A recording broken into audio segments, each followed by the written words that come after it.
Alright guys, you can insert your obligatory hype YouTube intro here if you want, but I'm just going to jump straight in and talk about a game called Clash. I've been working on it for a little while. It's about halfway done now, and it's very straightforward and easy to use. I'll just quickly go over the playmat. That's probably the best thing to go over first. It's a very straightforward game. The only real difference or gimmick, I suppose, would be a front line and a back line. You have to deal with the front line before you can get to the back line, unless there's an empty space. So we have a card here and a card here. This one has to be dealt with first. Pretty straightforward stuff. I used Game Creator to make them. See, it's actually a card, simple back as well. It's good to it's definitely good to order this stuff in early if you can, because you can look at the mistakes and see what you did right, see what you did wrong. Like I can see here that these are a little small, and this is a lot easier to read than I thought it was going to be. So I can make this smaller and this bigger, and yeah, get a better one going at another date. Okay, so the next thing I'm going to talk about is the decks. It's probably the more fun part. So this is the main character's deck, the Silverwood Heroes beginner's deck. It's probably the easiest deck to use out of all the decks. It's a very straightforward sort of idea behind it. In each deck you get 40 playable cards. There's one rule card, one phase card, and one character card. And there's a map on the back of the box as well, so you can kind of see where in the world the character's from, and maybe learn a little bit about them. So in each deck, it's the back of the cards there, Clash, which is the name of the game, obviously. So we have Silver, the Silverwood Princess. I do not have a first name for her yet, but I'm only halfway through developing the game, so there's plenty of time on that one. So you have the card, and you have a little bit about her, where she's from, why she's part of the story, why she's entered this tournament. That is the why the card game exists in this world. So I won't go over it, that's just a little bit about her. You have a how to play and her phases card. So I will go over these actually, just because it'll make the rest of it much easier. So how to play is each deck contains 40 cards written on the back of the box, obviously. Shuffle your deck, decide who will go first, coin flip or rock paper scissors, then draw 5 cards. So you start with 5 cards in this. Player 1 then places a soldier on one side of the battlefield, which is called their army. So your side of the field is your army, and these are all soldiers in your army. There are 5 spaces in the front and 5 in the back. If an opponent wants to attack a soldier in the back line, the soldier directly in front of them has to be dealt with first. So I said that a moment ago, you can't just attack the one behind it, you got to go in front. Unless they have an ability that lets them do that, like sneak attack or ranged or flying. Those kind of things can get past that. There are 2 more lines of tokens in front of them. These tokens don't have to be dealt with first like the lines do, unless you're using an ability, again like charge or something. So you have these little tokens here, so some cards will have things like play this card, and get 2 beast tokens that are 100 or something. So they can just go on these little spaces. But they're not part of the lines, so you don't have to deal with them first before dealing with that, because that would get a bit ridiculous.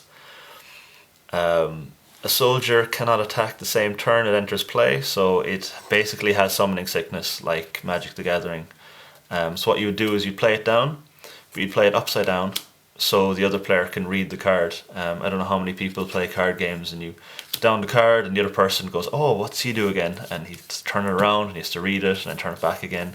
So it just makes it just a bit easier on the person you're playing against. So yes, on your first turn you can play 1 soldier card and that's it. Player 2 can play 1 soldier card and 1 item card on their first turn. The reasoning behind this is player 1 always has an advantage, because if he can get going first, then player 2 is kind of on the back foot. But if player 1 is going first and can attack first on their next turn, then at least player 2 has an item equipped or can use an item to make their guy a little tougher to deal with on that. Each turn after, then everyone just can play one soldier and one item. So you can't play more than one soldier a turn unless an ability says otherwise. Same with an item, play one item a turn, which stops anyone from getting too overpowered unless you're using abilities. When attacking, choose an enemy soldier to be attacked by your soldier. If using multiple soldiers to attack one soldier, choose the order they will clash in. Okay, so it's not like Yu-Gi-Oh! Or Magic where you have life points. It's a lot closer to Pokemon where, without the prizes, where if their side of the field is gone, they're gone. So your objective is to get rid of their army, their side of the field. And if they have nothing they can summon the next turn, then they're essentially out. When a soldier attacks or defends, it's called clashing. Both soldiers take damage equal to the other's power. Again, I wanted to make this very simple. So what I've done is, I should probably use a card with a better drawing on it to be showing. What I've done is they have a power down here. That is both their health and their attack. So if he takes 200 damage, he goes down from 800 to 600, but his attack next turn is also 600, so he gets weaker on his attack as well as his defense.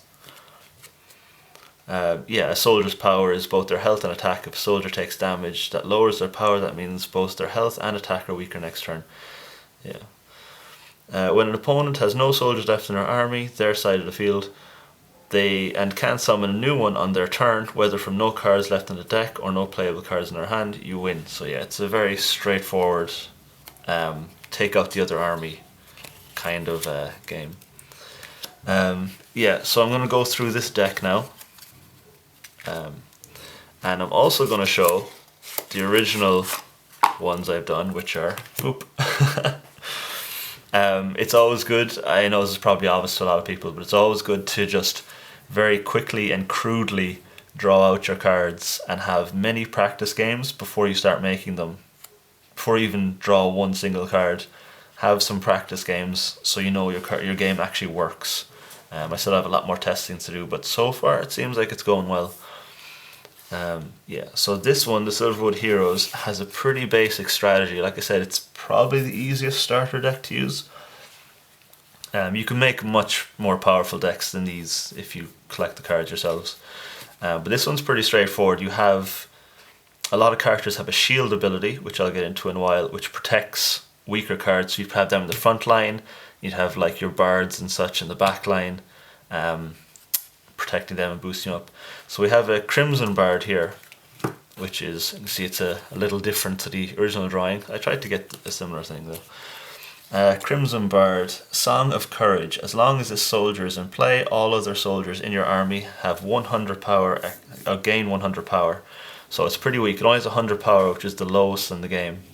But it boosts everyone else up by 100. So if you had 4 of these guys, they'd be boosted up by 300 each, because they don't boost themselves up, I don't think.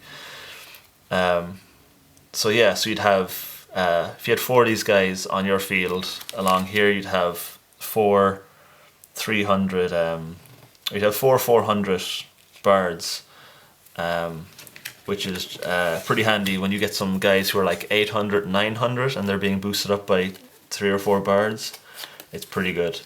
Another one we have is, we have 2 Sapphire Bards in the deck. Sapphire Bard is very similar, Song of Sorrow. As long as the soldier is in play, all soldiers in the opponent's army have 100 less power. So if you've got 4, if you could do something silly, like if you have 4 of these and 4 of these, you can essentially boost all your guys up by 400 and decrease everyone else by 400, which is a bit ridiculous.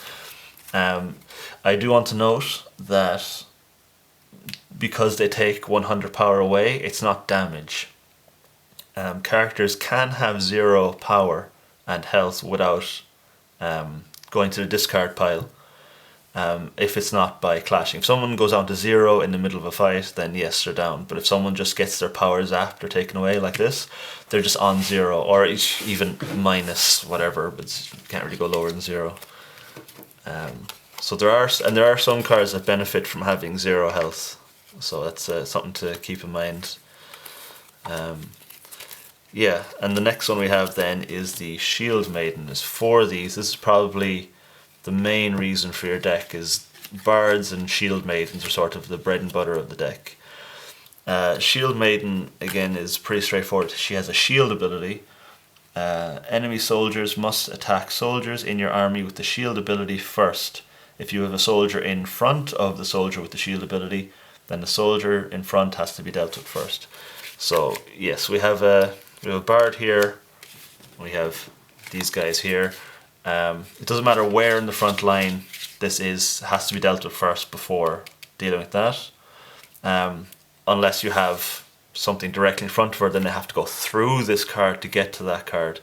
So if you have something like a bear trap or some sort of wall, you could put that in front of your Shield Maiden, or you could put something in front of your Shield Maiden that's tricky, so it forces people to run through this trap or run through this card.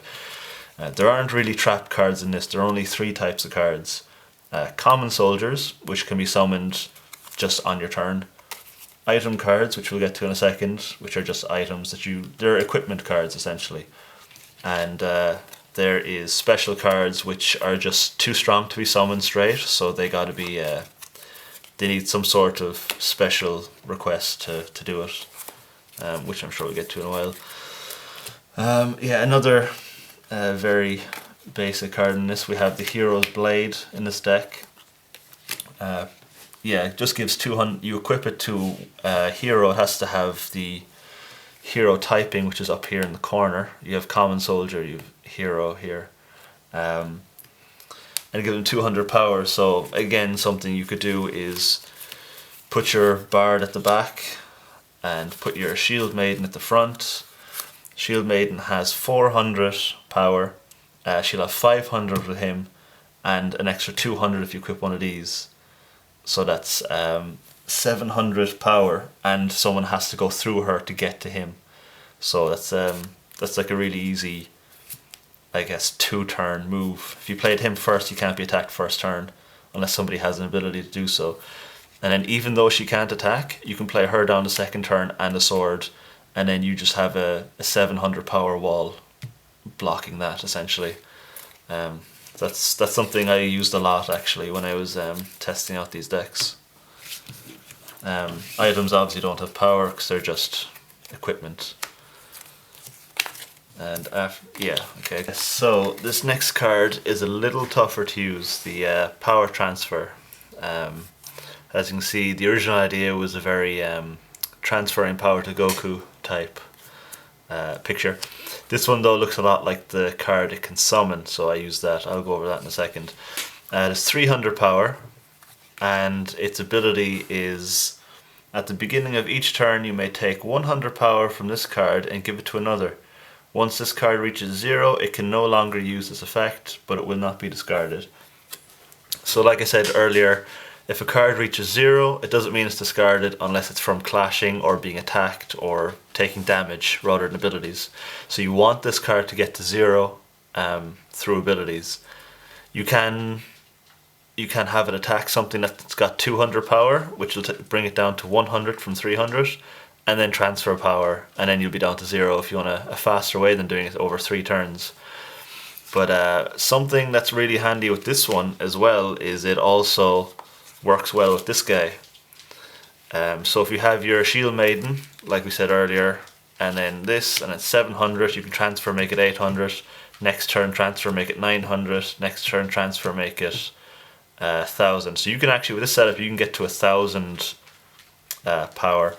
It's not that easy because your opponent's also going to have some pretty good cards. So, but you want them to get to 0 because that will help you special summon the Paladin. You can't really have a heroes deck without a Paladin, I feel like. Yeah, so the Paladin special summon is it's called Evolution, as a few cards have a special summon called Evolution where you place it over another card to summon it. This Evolution is place this card onto a power transfer soldier, so it can only be used on power transfer, but only when its power is at 0. To summon this soldier, and it keeps all the cards attached. So yeah, if power transfer has one of these swords, you'll have to transfer that power of the sword as well. He'll still have to be at 0, but if you get rid of him and you have the paladin, then the paladin has 800 attack, and this card would still have its effect. So it'll go up to 200. By 200, that's 1,000 again. It's not as easy to get to 1,000 as it might seem, but it's something you can do. And his actual ability is Smite. This soldier does double damage to zombie, vampire, demon, villain, and ghost type soldiers. It's probably the strongest card in this deck.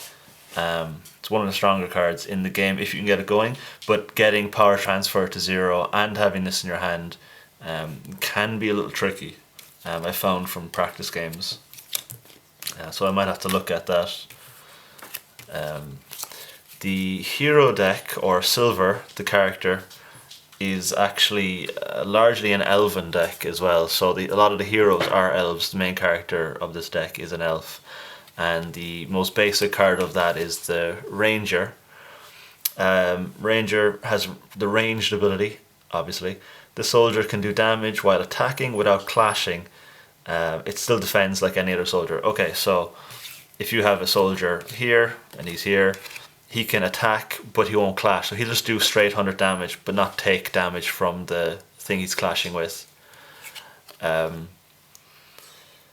but if he's being attacked, he obviously will have to fight one-on-one, so he'll have to clash and take damage. So defending isn't the same as attacking. So Ranger is obviously a very quick and easy character to get going. If you're on one of your first turns and you just need to do some quick damage, there's a couple of shield characters in this. If you have something with a shield out, you can just slap it down and just start shooting from behind the shield. It's probably the most basic strategy in the deck, but it's handy, especially if you're fighting against something that has flying or something sneaky in the back row. Like if somebody else has a bard with 100, you can just shoot the bard, as long as there's no shield in front of it. Yeah, so it's pretty handy. He's 100 damage, so he can only really take one hit from something. Although if you use a hero's blade, you can increase that to 300. One thing that's very useful, you see here, he's got a stick man drawn for him, because you just need something quick and easy for when you're testing stuff. So stickmen are fantastic. Love stickmen. Yeah, he can also then, there's another evolution summon card. They're not all evolution cards, there's just a lot of them in these first two starter decks. But you can evolve him to an Eagle Rider, which has 300 attack and has both the flying and ranged ability. So he's very hard. The only thing that can really damage this character is something with a ranged ability, or if it's a giant, I think. Flying, the soldier can only be attacked by giants or soldiers with the ranged or flying ability. Yeah, so he's very hard to actually hit. That's why his damage is so low. Generally, cards with up to 500 power are common cards and can be played straight. The higher the power, the less good the ability is. The lower the power, the better the ability is.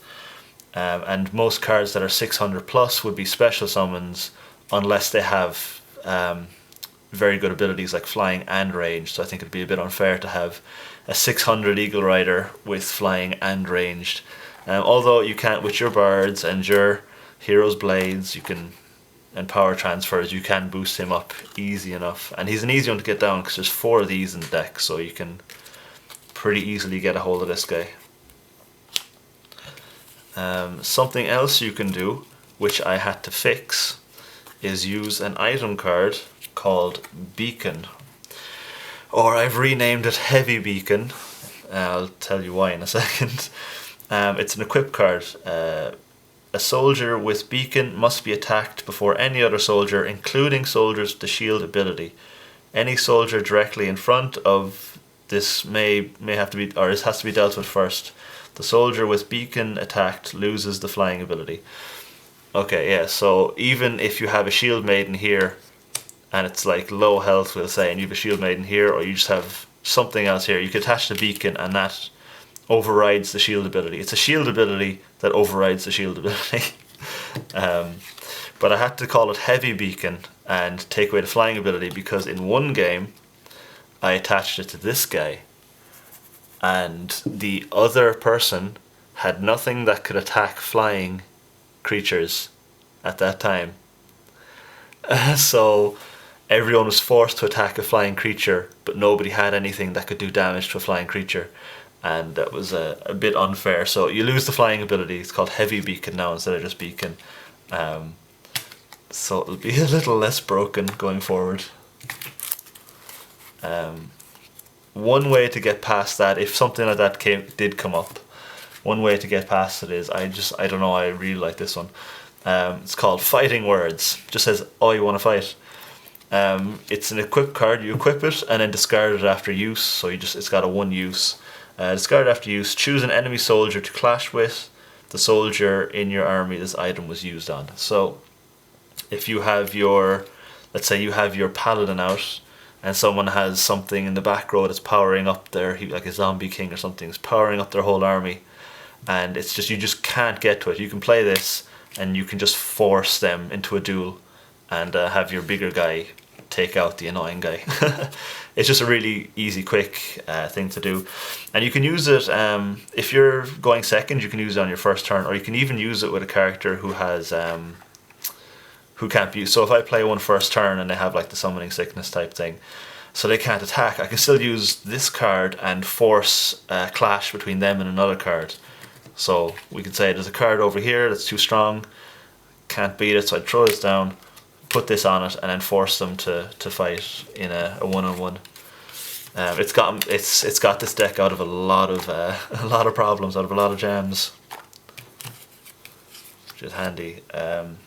Another hero we have is Dual Blade or Chain Blade. Oh, I used to call it Dual Blade. It had a different ability originally, but I changed it when I was doing this to make it a bit better. So Chain's ability is 300 attack. 300 is sort of one of the more common ranges of power in the game. He's a martial arts type, so he has an ability called Combo. He can attack soldiers one after another in one turn as long as Chain Blade has more than 0 power. Choose the order of clashing. If a target in the back row has something in front of them, you have to deal with the character in front first.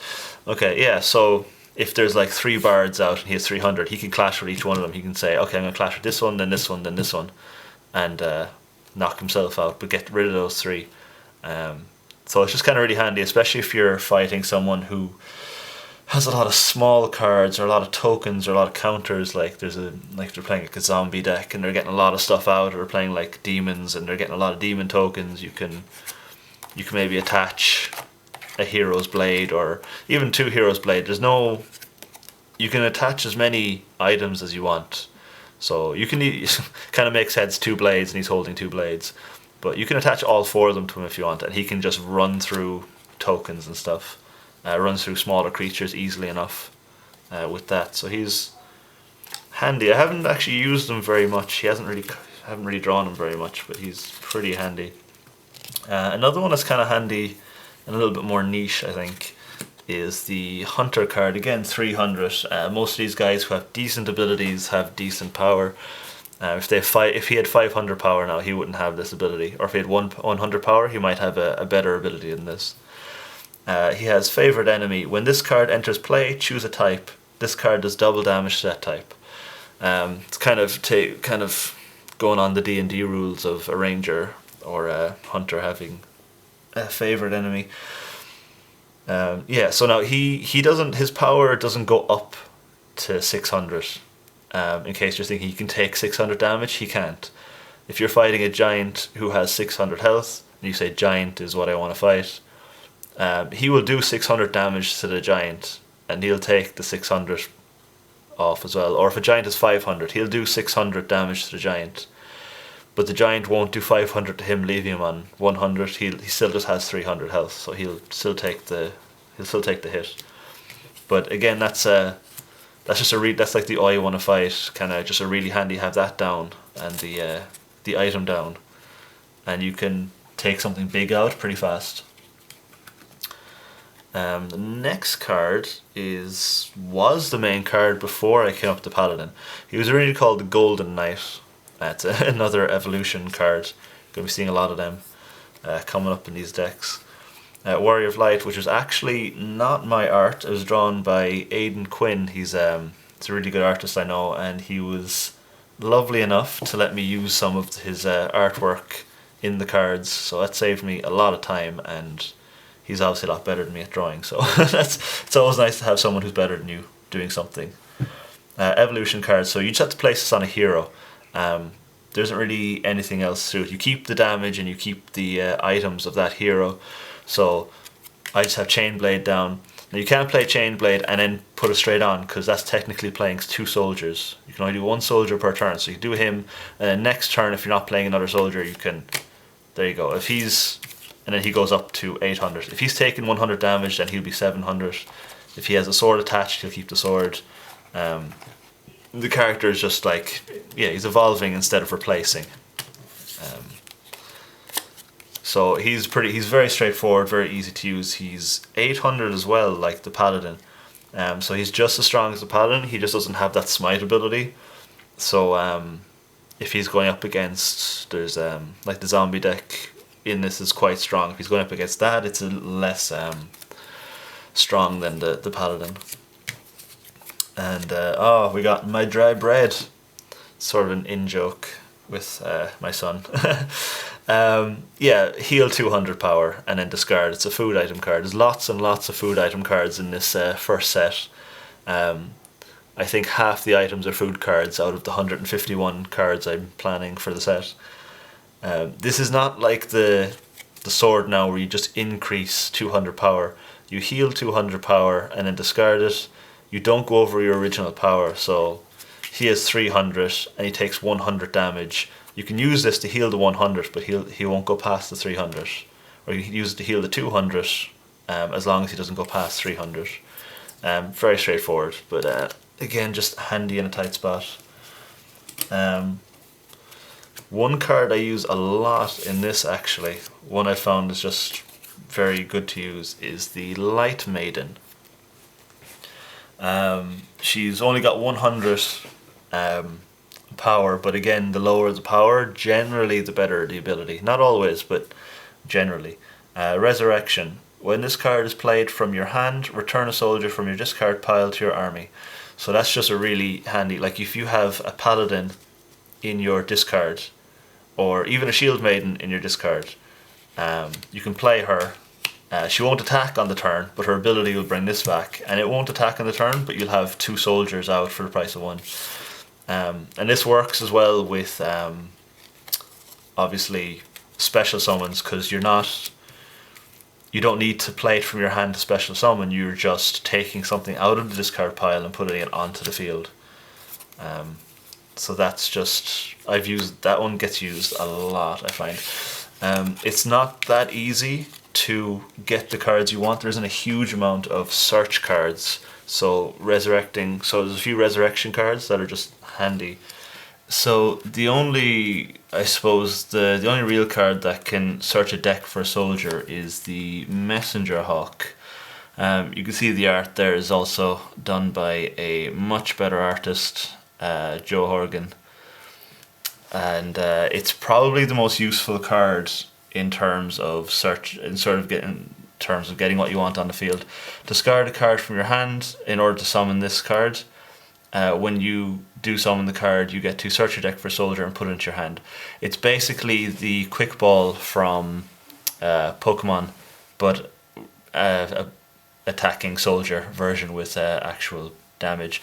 It has flying in 200, which is quite low, but flying is good, and searching your deck is very useful.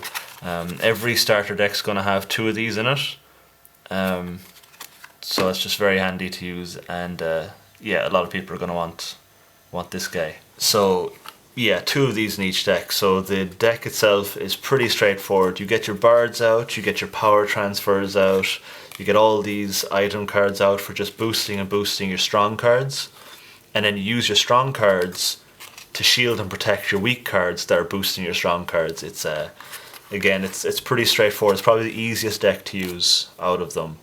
And I don't know, having elven heroes, elves, paladins, that's just something I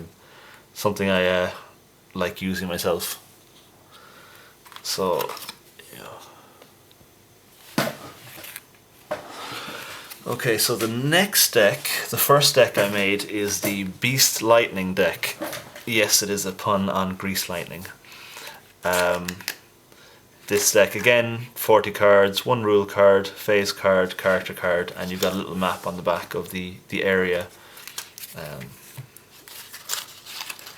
And you've got your main character here, Ku, Chief of the Wildlands, and you have your little bit about him on the back. So every starter deck's going to have a little bit about the character, about who uses him. He's, I don't know, a fun character to use. And then of course the how to play phases. Everyone will have a copy of the rules handy at least, no matter where you are or what you're playing. So this deck is a little, I'll take out the old cards there. This deck is a little tricky to get going. It's definitely a very strong deck. It's just a little tricky to get the guys you want out. And the main card, I suppose, in this deck would probably be the Beastmaster. Beastmaster has 200 damage, common card, which means you can just play it straight. As long as Beastmaster is in play, all other beasts in your army have 100 power.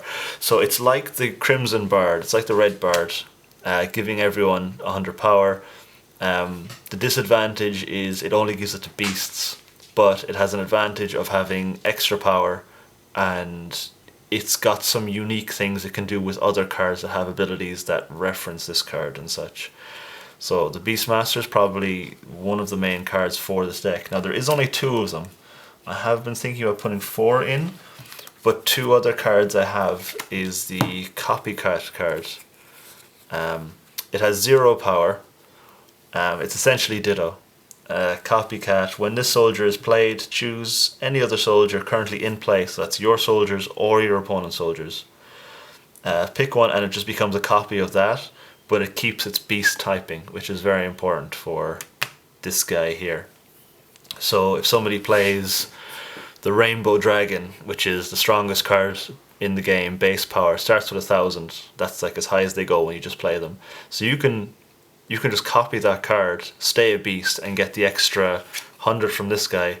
Or even if there's 2 of them, get 200. Or if you play this one and copy the Beastmaster, then you'd be giving 300, you'd be 1300. So you can, if you want, you can just copy your own Beastmasters and just keep boosting the rest of it. So it's like having 4 red bards, 4 crimson bards. Or if somebody else has something that's just very useful, you can take that as well. So they go very well together. Another reason why the Beastmaster is useful in this deck is there is a card. It's a special summon called Wild Beast. It has 700 damage. It can only be summoned if Beastmaster is in your army. So you cannot summon him unless your Beastmaster, or at least a copycat version of your Beastmaster, is on the field. Lovely drawing of Beastmaster there. Almost as good as the copycat version. Yeah, so it's a very straightforward card to play. It can be a little difficult to play if you're not getting a hold on your Beastmaster. But it's another card that relies on a Beastmaster to sort of do some stuff. Most cards in most decks don't rely solely on another card like that one does. Paladin and Wild Beast are one of the few rare ones that really rely on another card. But yeah, they boost up. Okay, maybe my favourite card in this whole deck is the Battle Tortoise. There's 4 of them. Leonardo, Raphael, no, I'm just joking. The Battle Tortoise is another pretty straightforward card. Like most of the cards in this deck, it's easy to use, and it's about getting the card out to boost other cards. So you're getting weaker cards out and sort of creating like a stampede almost of beasts and lightning cards. So Battle Tortoise gains 100 power for each other Battle Tortoise in the army. So you've got 4 of these out. You get then for each other. It doesn't do it to itself now, obviously. So you have him out, and he'll get an extra 100, 100, 100. So that's 3. So he'll be 5. They'll all be 500. So if you somehow manage to get all these guys out for some reason, you'd have 500 on the field, which isn't amazing in itself because you can get common soldiers that are just 500 and you just play 500 straight. But you can play Beastmaster and boost all these by another 100, so that's 6. Or you can copycat and make this a Battle Tortoise and make them all 600, including the copycat, which would be another turtle that also goes up another. So you could have, like, if you want these 8 guys out, and you still have room for another 2 cards, because there's 5 and 5 in your rows. But if you had all these guys out, you would have 6 Tortoise cards giving each other 100, and then an extra 100 from these guys, which can get a bit ridiculous. I haven't managed to pull that off myself in practice games because you're constantly getting smashed by the other person, which is the reason why this deck is a little tricky to get going. Not because it can't do the things, but because the other person's not going to let you do the things. But yeah, if you can get that going, it's pretty. It gets pretty crazy. The next card is a pretty good example of just a very basic card. Pyrob, he's a fire beast type, 100 damage. That's it. He doesn't have any abilities or anything. The main reason for him just being straightforward, I might give him, I don't know. I have been thinking about giving him an ability, but I'm not sure what I'd give him. But the main reason he even exists is for this card, the Pyroar. It's an evolution card. Again, it's very straightforward. 700.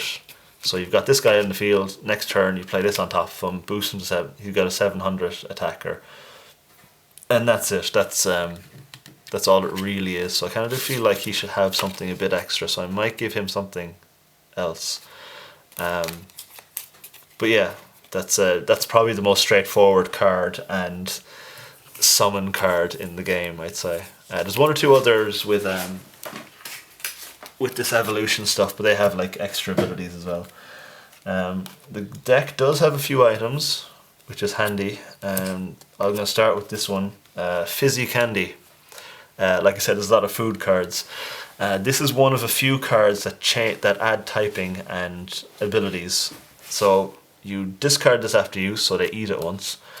This soldier now has the added lightning type, which is important for this deck, 'cause it's a half lightning deck, which we'll get into in a second. But it also has the ability high voltage. This soldier does double damage to soldiers with the water type. So there isn't a huge amount of elemental types in this. There's maybe 4 or 5, I think. But they do have, some of them have abilities like high voltage or icy water or something. So this will give you that ability, which is handy. So you can hit your Pyroar down. You can give that to him, and if you want, then next turn you can give him the Storm Armor, which is very like the sword for heroes. It just gives 200 power. Most types have an item like this. They're not all the same. They don't all just give 200 power, but a lot of types have some sort of boosting item card.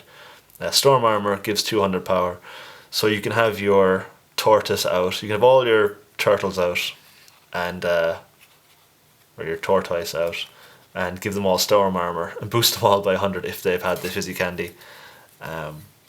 It's just a handy little thing, especially if you're playing against a water deck. So there's some seriously crazy water cards that you can get. So it's just really useful for that. And going into the lightning cards, I'm going to start with a Thunderbolt, because I did mention the charge ability earlier in this video. Thunderbolt 400 attack, and it has charge. This soldier can attack both the frontline soldier and the backline soldier directly behind it in one attack, clashing with each of them in that order. I might have to write down that can include tokens if you want, so you don't have to deal the tokens if you don't want to. But if you have 2 cards here and he can clash with this one, then clash with this one, he can just do a straight line. It's handy, especially if somebody is trying to hide a weaker card behind a bigger card. This guy will hopefully go through it. It's very straightforward again, but give it some storm armor, and that 400 is now a 600. So you've got a 600 power charging bull, which is never a fun time. Again, a lot of these cards are getting a bit more straightforward now that I've already talked about the beast, the Beast King or whatever his name was. So next we have the Zap Cat, Lightning Beast again, like the bull, 200 damage, and it has the Sneak ability. Can attack any non-flying soldier regardless of ability or position on the field. So it can sneak past the shield ability to get something behind, or if you have something that has an ability that doesn't let it be attacked by something, this will go through that, and this negates abilities that stop you hitting what you want to hit. Except flying, because this cat can't fly.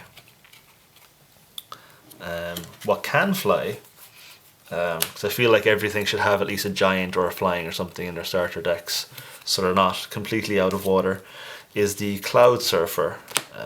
You kind of have a flying Nimbus type character here. It's very basic. Flying, the soldier can only be attacked by giants or soldiers with a ranged or flying ability. Has 300 damage. Yeah, it's basically like the beast, the Eagle Rider I showed last time, but he doesn't have ranged. So yeah, straightforward, 300 damage is okay damage. Flying, can't really be hit very well. He doesn't have range though, so he does have to clash with whatever he attacks. So even if he attacks the back row, he still has to clash with it, because he's taking it on head on. A good sort of get out of jail free card in this deck is definitely the Giant Bear Trap.